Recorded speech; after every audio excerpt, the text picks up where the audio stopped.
అమరావతి ప్రాంతంలో జర్నలిస్టులకి స్థలాలు అన్నటువంటిది అప్పట్లో తీసుకున్నటువంటి నిర్ణయం.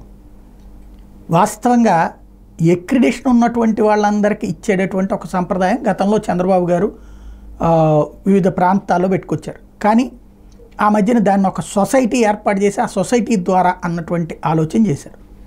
సొసైటీ పెట్టారు, అందరం కూడా డబ్బులు కట్టాం, జీవో కూడా ఇచ్చారు జడ్జీలకి, అలాగే ఐఏఎస్లతో పాటు జర్నలిస్టులకు కూడా అన్నటువంటి.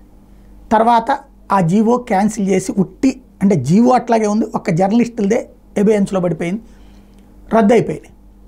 అమరావతిలో తలకో 200-300 గజాలు అన్నటువంటి కాన్సెప్ట్ పక్కకి వెళ్ళిపోయింది.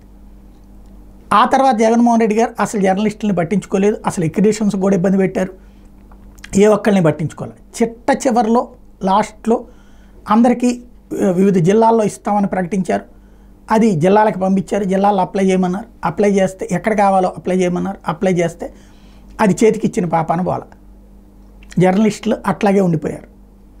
ఇప్పుడు బాబు గారు వచ్చారు కాబట్టి అమరావతిలో జర్నలిస్టులకి ఎక్రిడేషన్, స్టేట్ ఎక్రిడేషన్ ఉన్నటువంటి వాళ్ళకి స్థలాలు అన్నటువంటిది కనుక ఇవ్వగలిగితే, అలాగే లోకేష్ గారు చెప్పినట్టుగా యూట్యూబ్ నెట్వర్క్లకు కూడా ఎక్రిడేషన్స్ ఇస్తాం అన్నటువంటిది కూడా అమల్లోకి తీసుకొస్తే, ఇదిగో ఇన్ని లక్షల సబ్స్క్రైబర్లు ఉంటే ఇస్తాం, లేదా ఇంత వ్యూవర్షిప్ ఉంటే ఇస్తాం లాంటి ఆలోచన ఏదైనా చేస్తే బాగుంటుంది.